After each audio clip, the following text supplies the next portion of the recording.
In this lesson, we're going to be talking about communication and collaboration tools. You've already gained some experience utilizing those in the course so far. We'll be talking a little more in detail about them, as well as talking about tools that are useful for assessing learning. Finally, we'll talk briefly about assessment of programs, lessons, modules that you might be developing. Enjoy the show.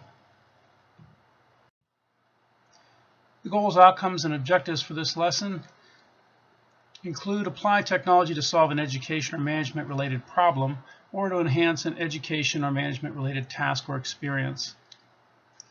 Develop and publish web-based media and resources. Communicate with others using collaboration and communication tools. And finally, utilize course tools, apps, and programs to communicate with others in an online environment. Social networks are playing a role in healthcare because they offer a means to improve communication and collaboration among healthcare professionals. Collaboration and information sharing can be especially important in the case of patients with multimorbidities because of the number of healthcare professionals that may be involved in their care. The author's objective is to develop a tool that can be useful to healthcare professionals in caring for multimorbidity patients. The authors describe the shared care platform which they've developed. The platform consists of two parts, the social network component and the clinical wall and clinical decision support system. The authors acknowledge that this study was carried out within the framework of the PITES project, P-I-T-E-S. This project was financed by the Spanish Ministry of Science and Innovation. You already have experience using discussion tools such as the Blackboard discussion tool within our course, and I might add that you've been doing a great job with that. Some other discussion type tools include Ning and audio discussions such as Blackboard Collaborate. We'll talk about some video discussion tools here a little later in the presentation. Wikis are web pages that can be shared and edited by others. One well-known example is Wikipedia. WikiLeaks illustrates the power that allowing others to contribute can have. I'm sure you've seen some comments about this in the news. A couple of examples of wikis include Wikispaces as well as Google Docs. Blogs are useful for keeping people posted about what is happening with you, your department, or organization, and allowing users to add comments. Blogs are similar to wikis, but typically offer a more journalistic style with entries organized by dates. You may have already participated in AARC Connect, which offers several blogs related to issues of interest for respiratory care professionals. If not, I suggest you get on there and check it out. These voice over IP or voice over internet protocol tools offer the ability to engage in audio or video conversations, one-on-one or with a group of colleagues. They're useful for keeping in touch with friends, as well as your professional colleagues.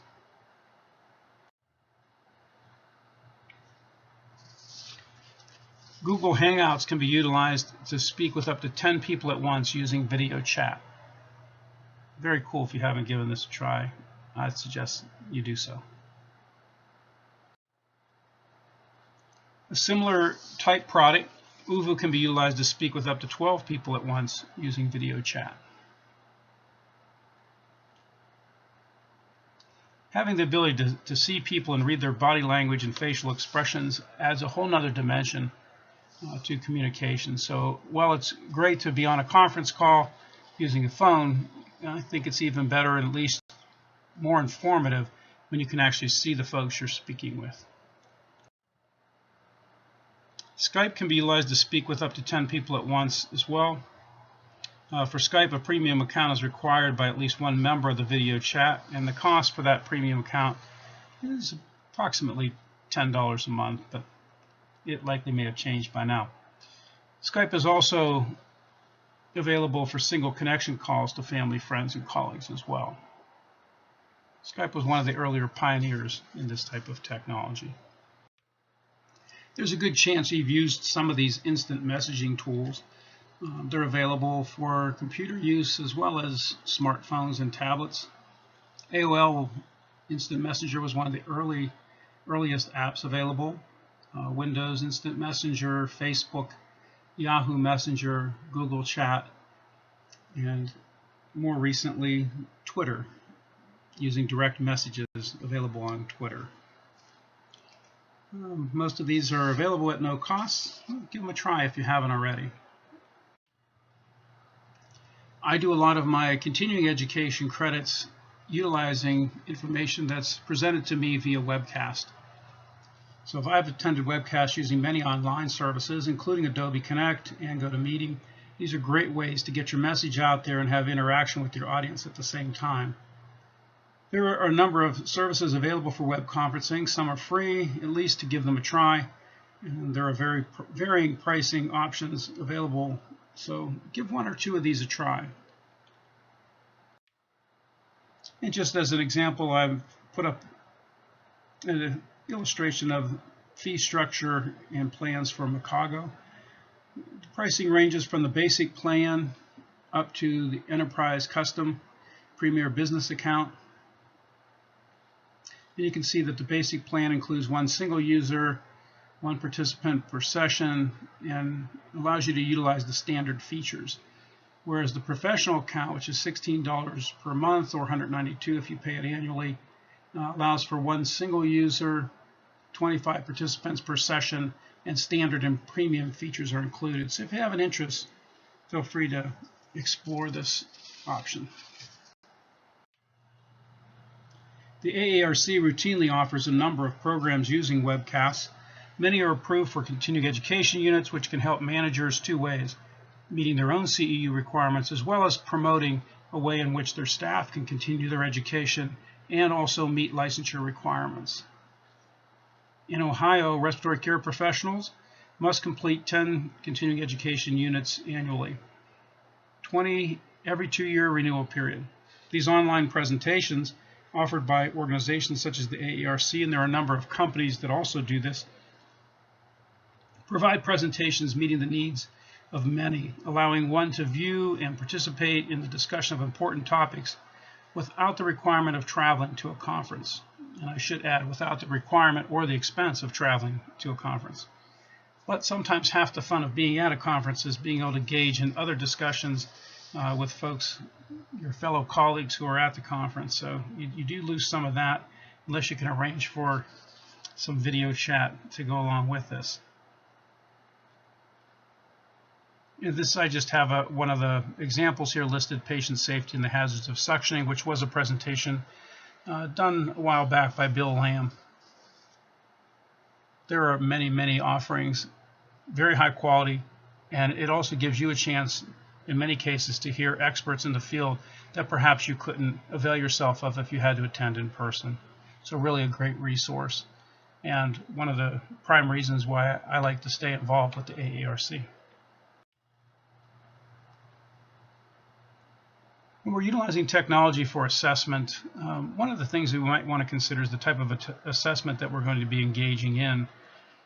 Pre-testing is useful to determine what learners already know about a given topic before they are involved in your continuing education or your lesson or your training.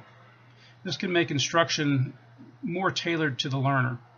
So if they already know a given topic, we can skip that module and utilize their time more effectively. This would be especially valuable in a clinical setting where oftentimes you're paying people who are attending the training. So streamline as much as possible and tailor that presentation, that module, that education to the individual learner. It can also provide a baseline so that if you want to assess performance gains after completion of a lesson or module, you're able to do so by utilizing then a post-test.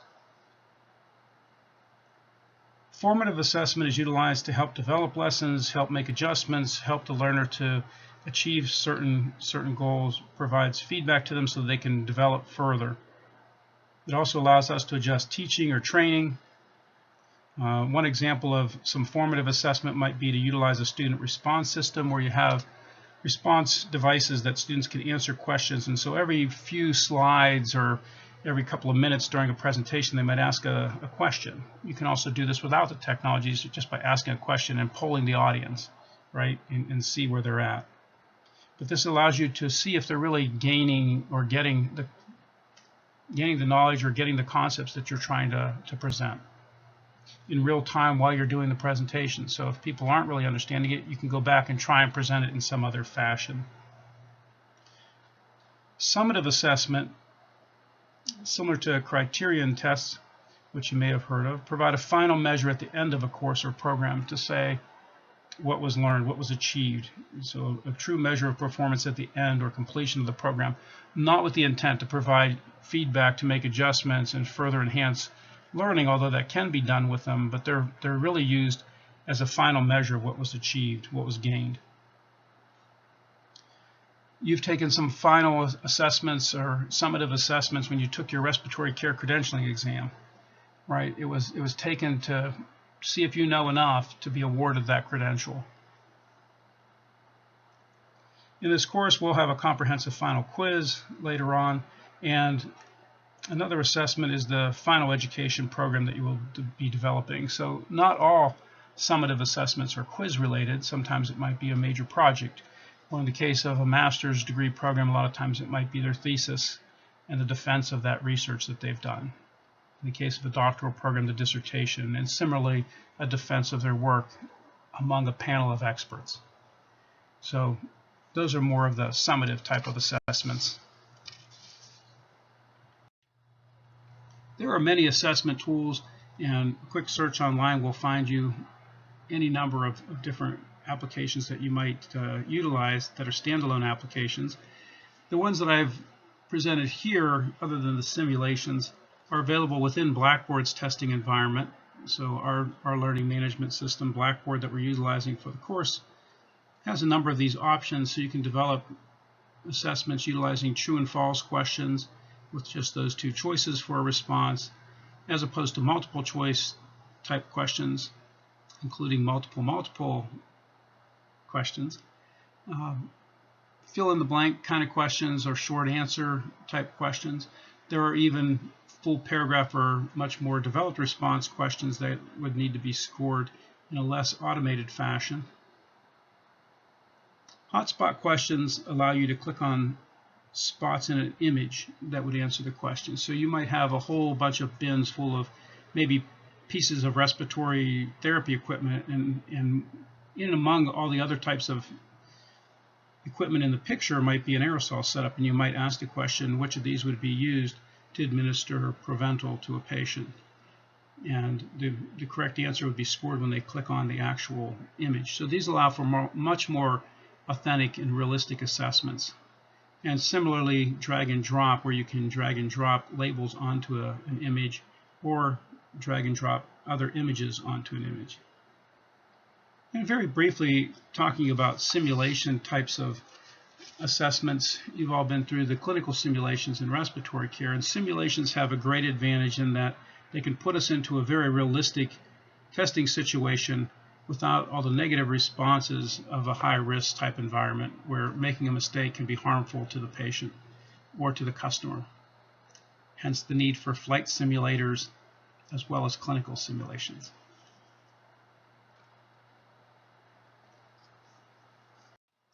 So let's switch gears just a little bit here and talk about assessment of the program or the module or the lesson that you're going to develop. In this case, this is often effectively done utilizing a survey with some standardized questions, or it might just be some free-flowing, open-ended questions.